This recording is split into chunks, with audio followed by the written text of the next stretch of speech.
The South African National Treasury is collaboration with the US Department of the Treasury launched the Regional Banking Dialogue for Sub-Saharan Africa in Cape Town this week. Treasury says that the dialogue helped South Africa learn lessons in anti-money laundering and terror financing and the type of measures other countries are taking. The launch of the Regional Banking Dialogue aims to provide an avenue for cooperation and facilitate active regional dialogue on anti-money laundering and combating the financing of terrorism. Meanwhile, the United States identified 4 people allegedly tied to the leader of an ISIS cell in South Africa, and it's believed that the group provided technical, financial and material support to the militant group. Washington says that it remains committed to exposing and disrupting the financing of militant groups in Africa. Now, Global Integrity, Financial Integrity is an advocacy group based in Washington, D.C., and they've been at the forefront of raising awareness regarding the wide-ranging effects of illicit financial flows to financial systems and global economy, as well as exacerbating effects. We're now joined by Policy Director at the organisation, Lakshmi Kumar. Thank you so much indeed for joining us. Welcome to the programme. No, thank you. It's a pleasure to be here. All right, so we are busy worried about potentially getting grey-listed because of our financial systems and the challenges that we're facing.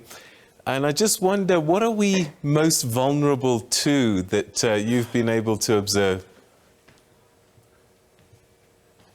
No, that's an excellent question. And I think one of the big key issues that have emerged in the last couple of years is, I'm sure as you know, in South Africa has been the sort of slew of corruption scandals.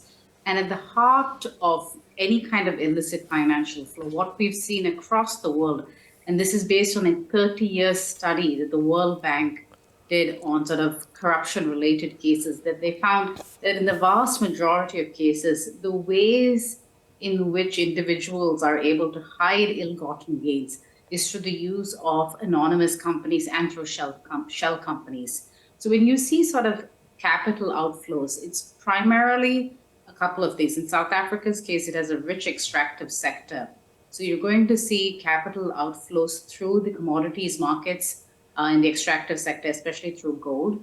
But additionally, you're also able to facilitate this movement through the use of anonymous companies, which is why I know the measures of the South African government that are in the works right now will be critical going forward next year, is to have a strong beneficial ownership registry. Because this ability to identify who owns a company, who's the natural person behind the company, is critical when you're trying to find people who've managed to smuggle away ill-gotten gains, because it is always through a company structure of some sort, both domestically, but also the ability to move that money outside South Africa to the rest of the world is facilitated primarily through anonymous companies. So we really see that as the number one arsenal in addressing the illicit financial flow problem. Are some of these transactions happening within global companies affecting transfers? And you know, this is the unfortunate truth, which is that this is very much a product, so to speak, of money leaving the developing world and finding home in the developed world. So we did a report in a couple of years ago, looking at the amount of money that was sort of leaving the African continent and being invested in US real estate, for instance. And we were able to see that over 50% of money that was laundered through US real estate was all tied to politicians that we could track 26 different countries. And so what you're really seeing is this participation of you need 2 hands to clap, so to speak. So the only way criminal actors or the corrupt or individuals that have gotten ill-gotten gains are able to move those transactions is because there are a whole suite of professionals willing to assist them and help them find safe haven in the financial centers of the world. So it is really very much the responsibility in South Africa to try and fix the system so that it doesn't become easy to sort of hide and launder money within the South African economy, but also there are effects to ensure that there are effective checks to prevent money quite so easily leaving the South African financial system and therefore finding its way into places like the United States or the UK or other financial centers where the rich, the very wealthy, and the criminally very wealthy also like to hide their assets. So it is the responsibility of both sides. But I would think then that actually it's all the countries across the continent, because you could have money exiting in a visible way in South Africa, get laundered in the DRC, and then end up in the United States, and that these countries in between become the challenge. And you're right, and we do see that. And what we have tried to do, and what we've seen is that you've seen neighboring countries like Kenya effectively set up a beneficial ownership registry. You've seen other countries sort of in East and Southern Africa work towards it. Zambia has made tremendous progress, and it's a real shining example of the progress that's been made. Now, what I will say is that as you see countries that are intermediate destinations, DRC is an excellent example, because with a country like DRC, you can move extractive commodities, as in you can move goods that are traded across the border. It's much harder to move financial sort of money moving through the financial system as easily, simply because DRC is considered a high-risk financial country, which is why there is often the question when it comes with DRC, especially of the issue of gold. Is gold moving is DRC gold being moved to Uganda, being mislabeled as Ugandan gold, and then being sold on to the UAE and consequently Switzerland? So you do see the role of intermediate countries, and which is why when you're trying to plot an effective anti-money laundering strategy, it's in the source, intermediate destination, and the final destination are all equal players. And that's especially when you're talking about illicit money that's moving through trade or goods. But when you're talking about financial transactions, it is just as important. And that's why in the last decade or so, we have worked and we sort of tried to, over 100 countries today have committed to setting up beneficial ownership registry. So we're really moving the needle forward. It's not perfect, but South Africa being such a significant economy in the region, it's a huge blot that it hasn't really made the progress that it should be making towards a strong beneficial ownership registry.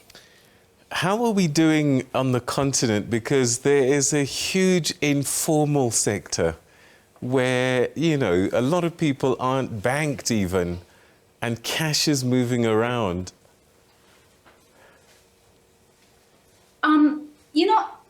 I will say this, I'm someone who's worked extensively in the developing world. And I think when we start implementing anti-money laundering laws, we have to be very careful that we don't push people who are already in the informal economy further outside of it and don't provide them enough pathways to be formalized. And so the informal economy is a structure of an economy that's going to take a decade or 2 decades before that gets formalized. And it's not going to change overnight. And my recommendation has always been, no matter where we work, is if you're going to put in controls to address this movement of illicit goods, what you should also do is be sensitive to the fact that there exists an informal economy. Because we often hear things like, oh, why don't we computerize and automate all trade transactions going across the border? But that's not helpful, because a lot of trade is informal trade. It isn't formalized. So you're going to have to come up with solutions that are unique to that country experience, and think about, are there other ways of slowly formalizing the informal sector, but not just passing anti-money laundering laws that further push the informal sector underground and in fact expose them to more illicit finance. We're seeing an increased number of militant groups and rebel groups across the continent, and they seem to be getting better and better resource, which means they're getting money from somewhere. How is it getting through?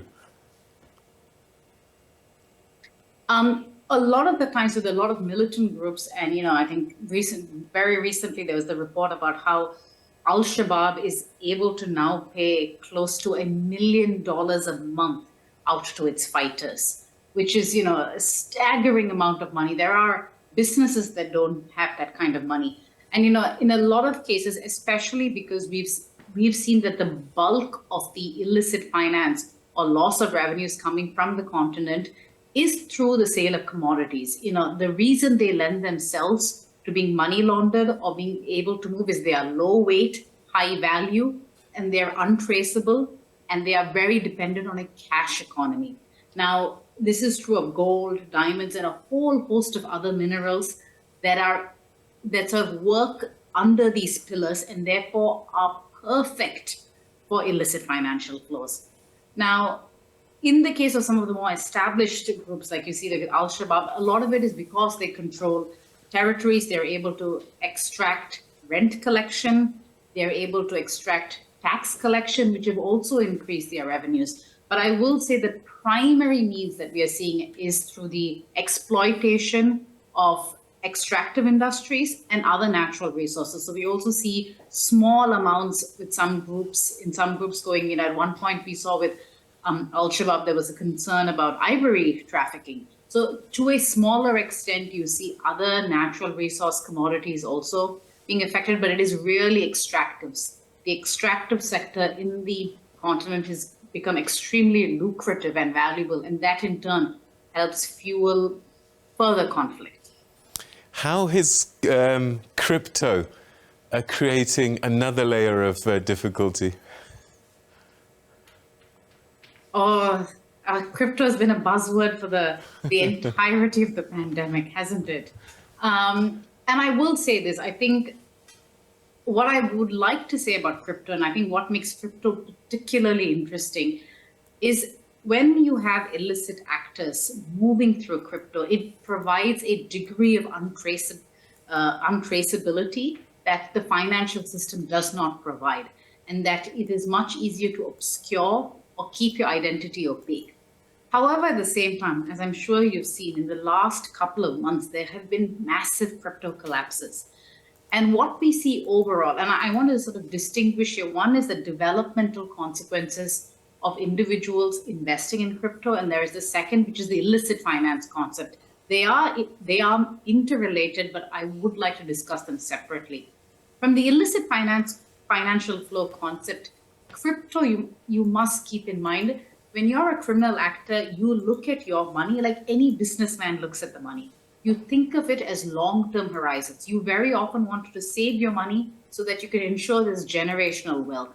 So a lot of the times we don't see actors putting all of their money in crypto. They're very smart. They split it across. And I would say more than crypto, what I would think would be extremely vulnerable is real estate. And especially with such a valuable economy like South Africa, money laundering to real estate is a far greater risk than cryptocurrency, because it is a guaranteed asset that will give you returns, long-term returns, and you don't have the risk of the price bottoming out. So we do see some money being moved to crypto and moved out, but a lot of the times it is a much smaller portion compared to more traditional means of hiding or moving illicit financial flows.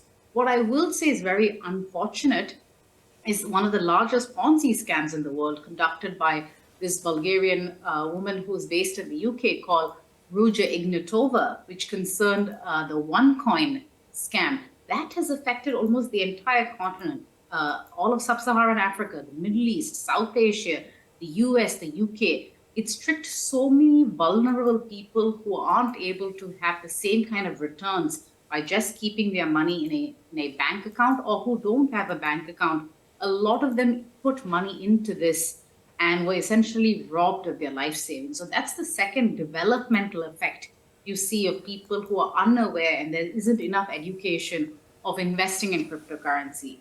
The problem with that is that it pushes vulnerable people into more economically desperate measures, which then in turn has an impact on illicit financial flows. And I think it's really important to appreciate both these aspects of cryptocurrency. But I will say, real estate money laundering, that should be the real focus in large parts of the continent, because that's where the income is stable. You can hold on to the asset for a very long time, and it is a guaranteed generator of revenue and profits. Lakshmi, it's been great talking to you. Thank you for your insights and analysis. Greatly appreciated. Thank you. No, thank you. It was a pleasure to be here. Thank you.